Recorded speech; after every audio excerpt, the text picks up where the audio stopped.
يوصل الخير من حيث لا تشعر أنت إليك. من لطفه نفسك الذي تتنفسه، دمك الذي، بالله عليكم من منكم يشعر بدمه الآن اللي جالس يطلع وينزل الآن؟ قلبك الآن يضخ دم، أشعرك به؟ دخلنا على واحد يغير دم غسيل كلوي، لا إله إلا الله، دم يطلع ودم يدخل آلة كبيرة.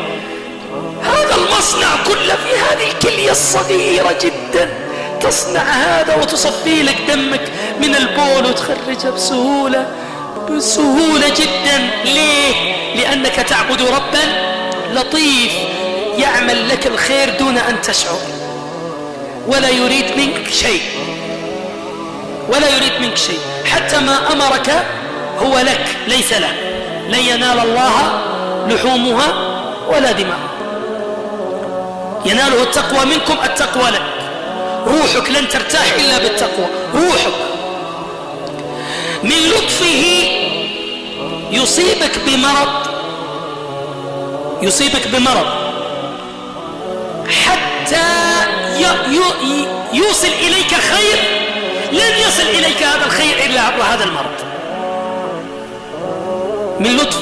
من لطفه يفرق بينك وبين من تحب، ولكنه لو لم يفرق بينك وبين من تحب لما وصل إليك خير كبير فيما بعد.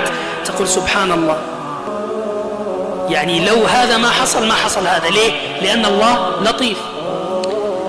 من لطفه ينقذك من موقف ترى أنك لن تنقذ منه، من لطفه. ألا نرى بعض الأحيان حوادث نقول كيف خرجوا أحياء؟ كيف خرج حي وزي ما هو ولا في شيء، ممتاز. ليه؟ لطيف، الله لطيف سبحانه وتعالى. من معاني اللطيف الرفق بالعبد.